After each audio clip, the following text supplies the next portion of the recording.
Victor currently serves employee-owned companies in his role at Prairie Capital Advisors. Victor will speak on expanding employee ownership opportunity with employee-owned companies. Victor. Thank you.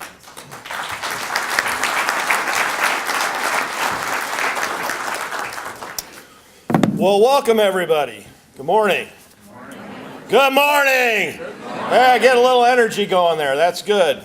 So last night I got a lot of pressure from some of the professional peers here telling me, now Victor, this is a keynote, you better step it up. So how many people have heard me speak or give a presentation over the years, just so I kind of have an idea? Okay, so a lot of you haven't. Good, so I can say whatever I want because it's all new. I don't have to repeat. So even last night, people that have known me for years said, well, but who are you really, Victor? And who I am is I'm a homegrown Iowa boy. My father was a postal carrier for 42 years. He was a union steward for a number of those years. My mom worked in an electronics factory, and then she worked in a Archway cookie factory all the time I was through high school and through college. Nothing fancy, just plain Jane, good old, I think, America, as everybody else, most of us are in. So there's nothing spectacular about my background or anything else, but I can tell you that I got exposed to this world back in 1999, and I don't think Roy said, but I am a recovering CEO, a recovering HR. I've been an inventory warehouse manager, I've been an office manager, I've been a sales and marketing director. I'm a corporate guy at heart. And yes, I work in the service provider side, and I've done it a couple different other stints over the years, but it's really about employee ownership and how it can change people's lives. That's why I get excited. So it was 1999, and some of you, how many of you are new ESOPs less than a year, or new employee owned less than a year? A number, okay. So 1999, husband and wife call us in a room just like this, first ever company meeting. So those of you who've been in ESOP, that first meeting, everybody's nervous, they call us in the room, they say, guess what?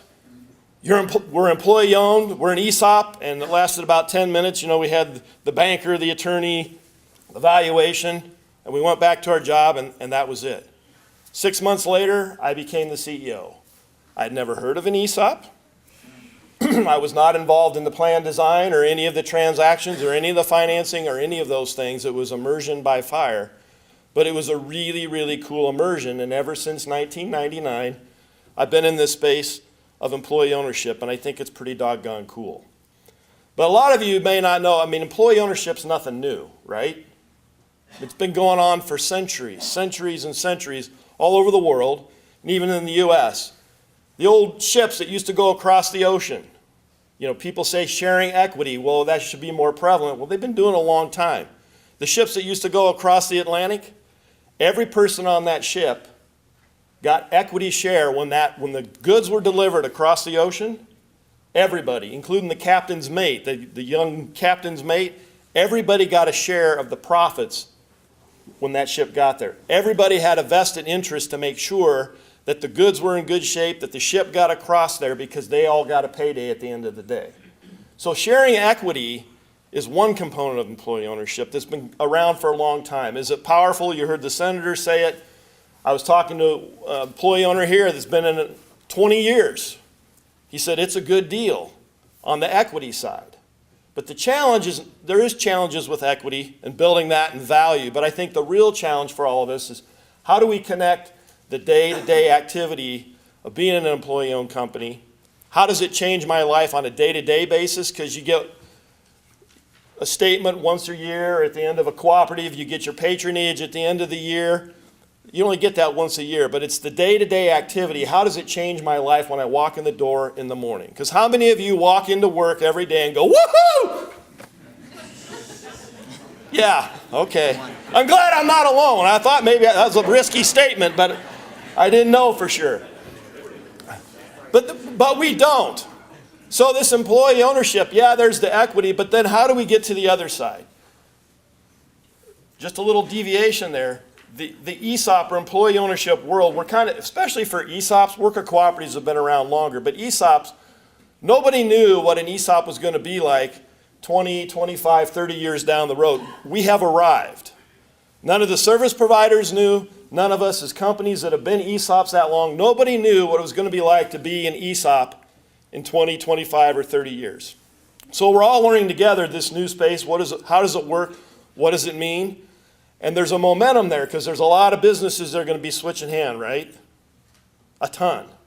So is there an opportunity to do more of these? And the good thing is there's been a lot of hard lessons. We make mistakes over those years, but all you new ESOPs, Roy said that, if you're a new ESOP and you're just getting started, pick the brain of these long-time ESOPs or long-time cooperative. If you're a new cooperative, pick the brains of the people who have been there, because what I have found in the employee ownership world is people will bare their soul to you of everything they did wrong, which is really unusual. You know, that's not how the normal world is. But in this community, I do CEO roundtables, presentations, people just let it all out. So don't be afraid to ask anybody, what did you do wrong? What should I avoid? Because they'll tell you. They're happy to share those stories so you don't have to go through the same pitfalls that other people have. So let's go back to the employee ownership. It makes a difference. I think we have a movement in this country with employee ownership. The numbers aren't that big. What is it, 10,000, Roy, altogether, employee ownership? That's just a drop in the bucket. Other countries have been doing employee ownership for a long time. I was fortunate to know John Logue, the founder of the OEOC. And I'm part of that cooperative charitable trust, and this is one of the greatest stories about employee ownership I've ever experienced. We were on a study in Italy on employee ownership. So we went to an employee owner that had retired from an employee-owned company. And this guy was a solo guy. He was probably 78 years old, lived in this little apartment. We went over there, and he was all excited because these people from America came over to talk about employee ownership. And he come in there, and we said, well, why is this so cool? Why did you feel so much gratitude towards your employee-owned company? He goes, hey, because he brought out his wine. So he goes, here, try my wine. He goes, I got a warm place. I got a little green grass for my tomatoes and stuff outside and peppers. He goes, I go have a drink once in a while. Sometimes I have a lady friend come over, but he goes, life is good. But he goes, you know what's most important? This is what he said about employee ownership. He goes, I know that the company that I just retired from is going to stay in this community, which I love. I was born in and raised. There's going to be jobs for my kids, and there's going to be jobs for my grandkids. I may not have got filthy, filthy rich, and he goes, that doesn't matter. But because we were an employee-owned company, that company is going to provide for my legacy through my family for years to come. And that just permeated the whole Italian society everywhere we went. In the U.S., I don't know if I hear that.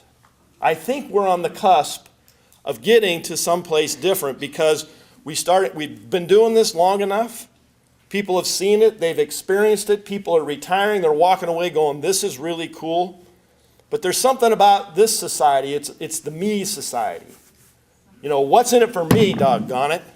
How come I don't have the $1 million? How come I don't have that? And there's nothing wrong with that, folks. But I think this idea of employee ownership and sharing equity has a lot more power to it than we realize. You know, this world, what we live in, there's a lot of crazy, goofy stuff going on. Would you agree? Yeah. It's just nutty. Now, probably everybody said that forever, all through time, that the world's crazy and nutty. But I think employee ownership is like maybe one of those sane things out there that can maybe bring a little stability, a little refreshness to it, some good stories of how it can change people's lives. And I think we are getting closer, and we also have an opportunity to do more of this because there's going to be so many businesses that are going to be changing hands here in the next 15 to 20 years. So coming to the OEOC, the support in the OEOC and having this conference is a big deal. One of the things I'd say is as you go out, don't be afraid to share it.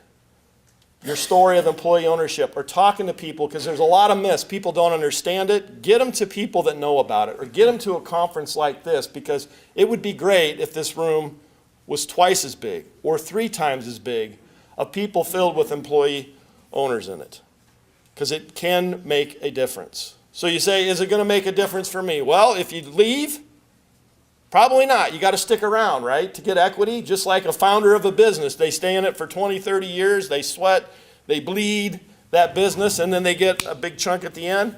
Employee ownership, you get a chunk of that as well, but if you don't stick around, you're not going to get it. But here's the thing. When I was young, I'm a millennial in disguise, if you didn't know it. I'm shocked that you did not realize that. But since I graduated from college, I have had 13 jobs. Literally, I have had 13 jobs in my career. So I do say I'm a millennial in disguise, just how I was wired, right, wrong, indifferent. Some was forced on me, some just happened, some were opportunities, I don't know. But I did find that once I got into the employee ownership world, back in 1999, I kind of got ruined. I got ruined in the fact that every time I went to a place that didn't have employee ownership, it just didn't really work out. Because I'm like, why am I doing all this and not getting equity? Because I got exposed to equity. Wouldn't it be cool? You're going to change jobs. There's going to be a lot of you who can change jobs. But if you're going to change job, go find another employee-owned company. Take what you've got, go to another one. Because you want to go somewhere where all that equity is going to just 2 or 3 people, that's fine. But you have the ability to make a choice for yourself and also spread that word and maybe put a little pressure on why other companies should consider employee ownership, because people start saying, I'm looking for an employee-owned company to go work for, not the traditional company.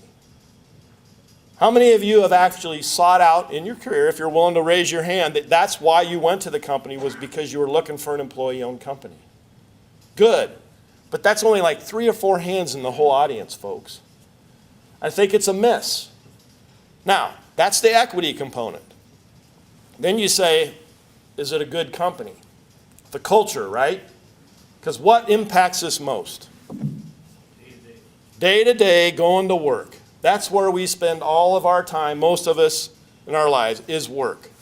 And since we all run in and jump for joy when we go for work, wouldn't it be important that what that culture is, the leadership in that company, what are you doing and what makes sense that when I do go into work, I go, you know, I'm okay being here. Because I'm going to have to work. That's just the way it is, but it's okay. Or is it that you're going to work and you dread it? Or that people are coming to your place of business and you are in the leadership of the company and they dread it because of the things that you do as a leader or as a leadership team, because you're not thinking about what's really going on and the impact for people day to day. Because when you're on the other end of the spectrum, when I was in that first company, I went there, I was Victor. That's all I was. I was not part of the management team. I didn't have a title. They made me work everything in that whole company, the husband and wife that owned that company. I went there, I was like, well, okay, I was ready for a change, my millennial attitude. Yep, I'm going to go there. No idea. Well, the day I became CEO, I had a whole litany of new people saying good morning to me that didn't used to say good morning to me. But I was still Victor. And I'm like, this is nuts. Absolutely nuts. And I'll never forget that, because I remember how I used to be treated when I was on the other side of the coin by the people that were in leadership.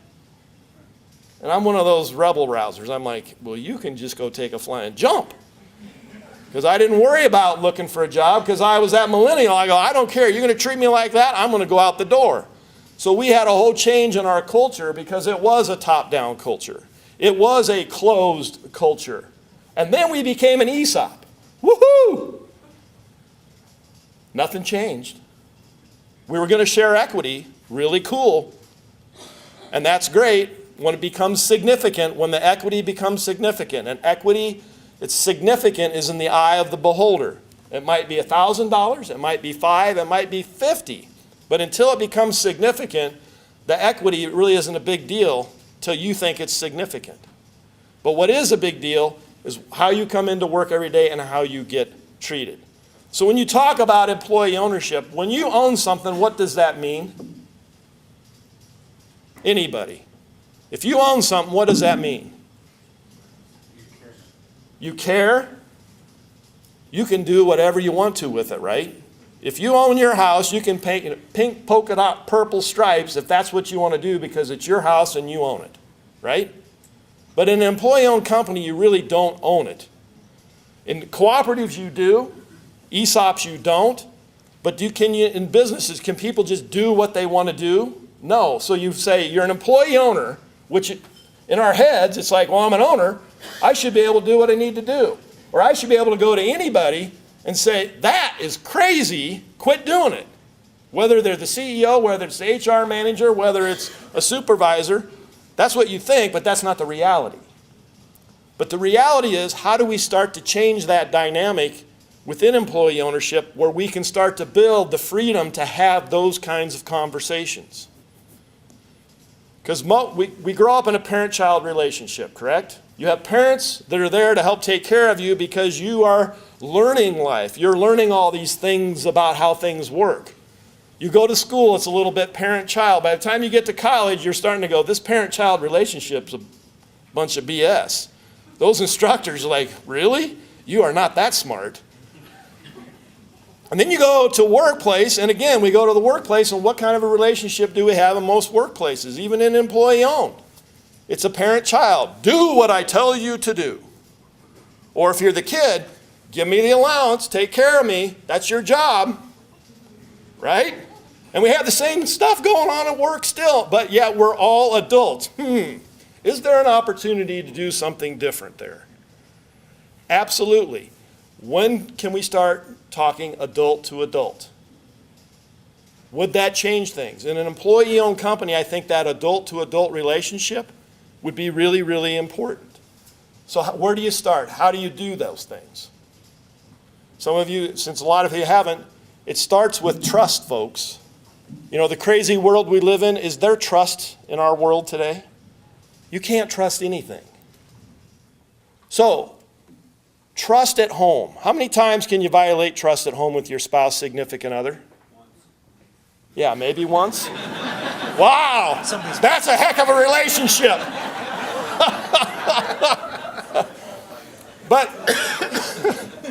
But think of that, folks. How much energy do you put into honoring trust at home? And if you took that same amount of energy that you spend at home and took it to the workplace to honor trust within the workplace, would it change the dynamics of your workplace? If you put that much energy into it. And it's not just about telling the truth, right? It's about having some really hard conversations, just like you do at home to honor trust. You have some really hard conversations. But we go to work, do we have really hard conversations? Sometimes we do, but not in the right context. Not because we want to be adult to adult and figure out something because we're all employee owners that's going to give us some equity someday down the road. Is it built on an adult to adult relationship and we build trust?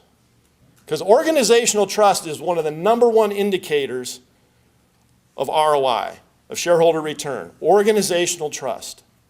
And so how do you build organizational trust? One interaction at a time. Because if I go to my peer, to the two Tims that are here, and I lie to them or I violate the trust with them, do you think it's going to go through our organization like lightning? You better believe it. Don't trust Victor. But if I honor trust, or if I make a mistake and I go back and I say, hey, here's what I did, I apologize, I build trust, and every time you do that, that's how you build organizational trust. And those that are in leadership, you walk the highest standard of what that means. If you say you're going to do something, then doggone it, you better get it done. Because when you're on the other side of it and you don't have the power, you don't have the authority, and stuff comes out of your mouth and then you don't follow up, you violate trust. You are leading the organization to a different path versus the other path because you are the leader in the organization. You have that. We are all leaders ourselves. We have to lead ourselves. If we're employee owners, if we're going to be good owners, what do we got to do? First, we got to own ourselves. Right? But as a leader, you have a higher standard. It's that servant attitude. It's, am I doing the right things? Because if I want everybody to do something different like that, am I really doing it, or am I just, is it fake? Is it not real? Can somebody walk up to me as the CEO and call me out? Wouldn't that be cool? Now, as a CEO, you go, no. But it is cool. It is very cool when people do that.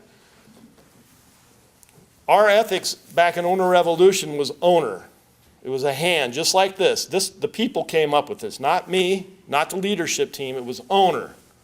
Own myself, willing to change, need humor and education, earn my keep, and respect all people. That was our credo. So you had to be careful which finger you got. And I got the finger once in a while. And people would say, Victor, and then they come up and say, you're not being very willing to change. And I go, you're right. I got all wound up into the business. We needed to make a decision. There was a crisis, and that happens, and rightfully so, but they corrected me.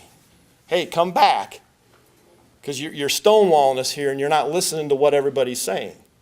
Just imagine that if you're that willing to do it. Imagine a culture, company meeting like this. We had our culture that was pretty powerful. They came to me and said, Victor, you and the leadership team cannot come to the company meeting. I said, okay. They go, we got something we need to talk about, and you guys can't be there because if you're in the room, you're going to muck it all up. Not because you're bad people, but because you have a title behind you. You guys have power, and it's going to change the discussion. Right. So, People won't be honest. yeah, people won't be honest, and it was to eliminate fear. So we didn't go to the meeting. I said, well, just call us when you get done. It was like 20, 25 minutes. We're all sitting in the office just having a conversation. You guys can come up. To this day, I don't know what the discussion was. I don't know what it was, and I really didn't care because they took care of it. Because it was an adult-to-adult relationship where they said, we're going to solve this problem. That's pretty amazing. Or we had Mary came to me. We had 24-hour shifts on some of our divisions. She said, Travis is a problem.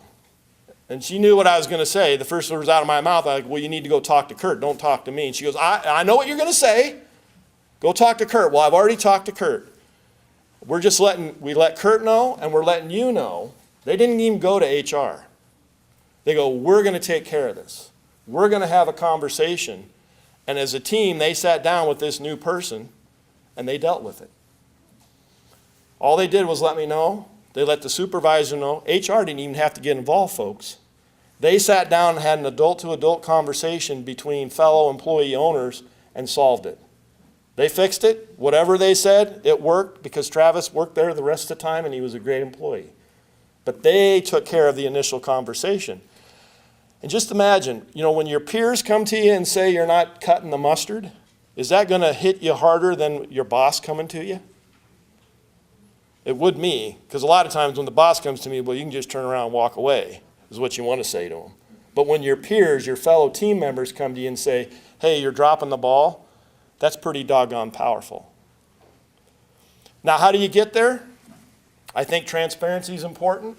Hopefully a lot of you are doing open book management in some form or fashion because I think it's critical for employee ownership. How can you be an owner if you don't understand the numbers of the business? How can you appreciate the equity you're supposed to get as an employee owner if you don't understand the numbers of the business? And I've been through these discussions for years and years and years, and people argue, oh, they won't understand it. It's going to create too much mayhem. And I'm like, well, okay. But if people know the numbers and they understand it and how equity can come in, don't they have the right, if you're saying you're an employee owner, to figure that out?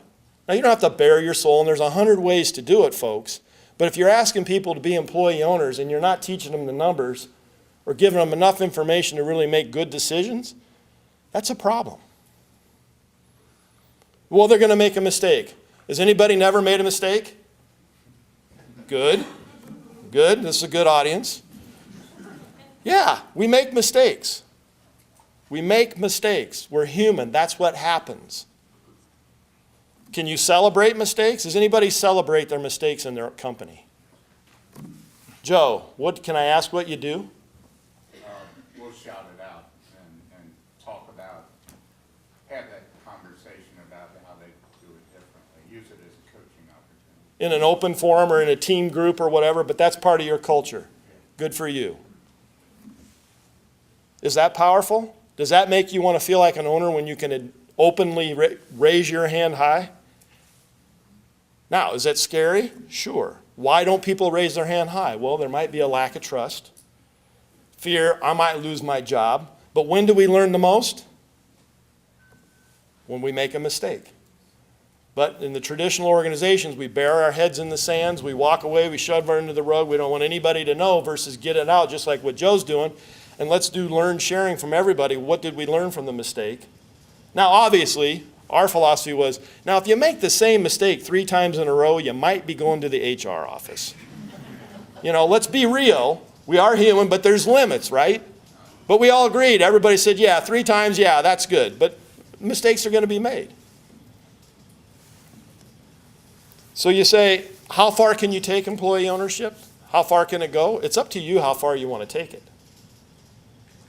But I will say that when you unleash Pandora's box in the leadership role, you better be prepared for it. You better be willing to take the shots. You better be willing to hear the stories and hear the things that people want to share with you and go through those things.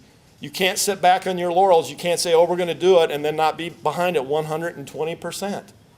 That's why change initiatives fail, right? We say we're going to do it, the latest, greatest fad, and then it goes big thud. Because there's not leadership really behind it saying, I'm committed 120%. So for those of you that are in leadership, which is all of you, in some form or fashion, when somebody comes to you and says, hey, I need something, do you go out of your way to make sure that you follow up with them and do it? So I'll share one of the things that I used to do. I would tell people, hey, I'm busy, 100,000 things going on, can I get back to you? And I would say, if I don't get back to you by tomorrow or within a week, depending on what they were asking me, you come find me, and whatever I'm doing, I will drop it, and we will have the discussion because you asked me to. Now, my goal was to not ever have to have them come to me, but I'm human, right?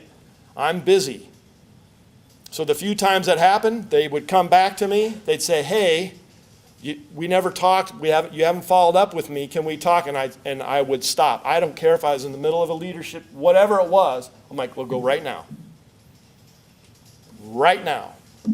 Because that was the most important thing I could do for that person because I made a commitment and I failed. But I gave them an out. And when they call me on it, then I need to step up and do that, doggone it. And that's what I did. And people, that created a whole different vibe in our company because they knew they could count on that. And it was my responsibility, all of our responsibility, that when you say you're going to do that you do it. And if you don't, raise your hand high and say, I messed up. Because one of the greatest things about being human, folks, is we are extremely forgiving. Way more forgiving, trusting. You know, I do an exercise, I could have this whole room without saying one word doing the Oompa Loompa song. Literally. And you would trust me to do it, and you didn't even know who I was. Now that's crazy. That says how good we are as humans at forgiving and trusting people. So it's there. The power is there. It's just a matter of unleashing that power. So when things are going great, this is all peachy, right? Business is doing great. The numbers are going up. You start getting all these things figured out. And then the Great Recession or the huge downturn or the tornado or disaster that hits your company, whatever it may be, then what do? Early 2000s, recession back then. We started reducing hours for everybody. Well, we're employee owners. The leadership team, no, we took a pay cut, but we worked the same hours. The other people took a pay cut, but they were working less hours, but not for the leadership team. We had to figure out how to get out of it. Well, we tried, and pretty soon people were taking their vacation and everything to kind of make ends meet to fill in the gaps for their paycheck. Well, that was a problem, so we had to do a reduction in workforce, folks. We were employee owners, right? We were giving people $1,000 checks every quarter for 3 years prior, or for the 2 or 3 years, this was 2002, prior to that. People were loving it. This is back in plastics manufacturing, people were making $8, $9, $10 an hour back then, and they were getting $1,000 every quarter. It was a big deal. Employee ownership, amen, brother. Downturn. Employee ownership. We got to do a layoff, folks. So the leadership team made a list of the 17 people we needed to reduce our workforce by 17. And I said to the leadership team, if we're going to do employee ownership, if we're going to feel it, if we're going to be adult to adult, then should we not get input from everybody? And I said, we've got a list here, folks. Here's the criteria.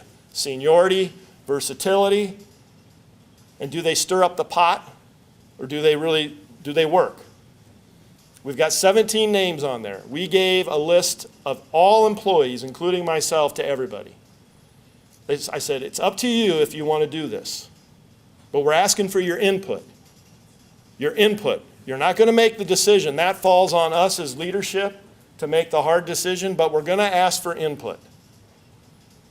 90% of the people gave us input. Not the whole 17, because I said, if you haven't worked with them, you don't know them. We were 120 people. You can't, this is not a popularity contest, folks. This is serious, serious stuff. But they gave us input. 5 names that we had on the list went off the list.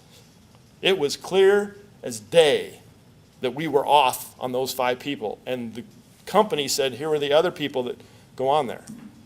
So they gave input. Now people go, that's crazy, that's nuts, but I'll tell you what, that experience, you want to talk about figuring out ownership? Did it suck? Yes. But we had a culture that was crazy. We said, we're going to announce your name because we're all going to feel this pain. We just get on the PA. Roy, come to the office. Everybody felt that walk.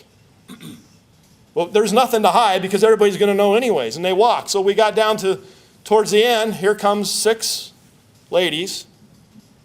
They did one job. They'd worked there forever, and they came in to Roberta and I and said, we know we're on that list. They go, so we just came together. I said, okay. I said, you're right.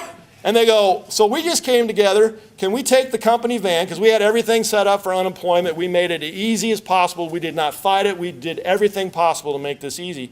Can we take the van down to the unemployment office, and we're going to go to lunch? And I said, sure, go. Now, that's powerful stuff, folks. Now, at the end of that, do you think anybody came to me and said they wanted to do that again? So that's horrible. You say, are you nuts? Why would you do that? That's insane. But here's the good side. On the back side of that, because some of the people came back, some of them did not. But on the back side of that, every time that we looked to hire somebody, can you imagine what our discussions were like then? Everybody said, now wait a second. Do we really need another engineer? Do we really need another salesperson? Let us think about that, because we never want to go back to that input sheet again. So the organization was scrutinizing it to say, because they all felt the pain, the other side of ownership. They felt the upside, but they also felt the pain, not directly, they didn't make it, but they felt like they did. They had input. They lost sleep. I told them the day I took the job, I will lose more sleep than anybody, but you're going to lose sleep too if we're going to be employee owned. It's my job to lose the most sleep, because that's the title that I've accepted, but we're all going to lose sleep when things are tough, and we're all going to have a lot of fun when things are great. But it's finding that balance, folks. Now, I was very fortunate to work in a company like that. It was fantastic, and you'd say, well, why the heck did you ever leave? Well, this goes back to other things. We had a completely outside board. They said, see you, Victor, and one of the board members came in and was the part-time CEO. Exercise our right under Iowa law. That's how life goes. But you can own it or you can walk away. We had at that time, one of our non-management people were on the board. And Roger came to me, goes, they didn't talk to me. I said, well, that's wrong because they should have talked to you. But I said, don't worry, Roger, I'm fine. Because I'm a millennial in disguise. But you go through that, so nobody's untouchable in an employee-owned company, from my perspective. You can say I'm whistling Dixie and you're crazy, Victor, but I think when everybody is touchable and everybody can be held accountable, that's when you get to something really special, folks. And I'm not saying you don't have special things going on already, But while you're here today, and you go to these different sessions, think about what else could you be doing in your company to make it that much more special, to build trust, to make it a place that you go to and say, you know, this is a good place to be. Because the rest of this crazy world is nuts. Because when work's going better for you, you're probably going to be better when you go home. For the people that really count, and that's your family back at home. You have family at work and you get really close, but the most important thing we have is our family back at home. Our philosophy, work is not the end. It's the means to the end. The most important thing was make sure you take care of home and family. We'll figure out business, because when you're good at home, you're going to be great here. And when it's better at work, you're going to be better at home. So with that, folks, I'm at the end of my time. So have a great rest of the day. Think about these things, and it was my pleasure to speak to you today.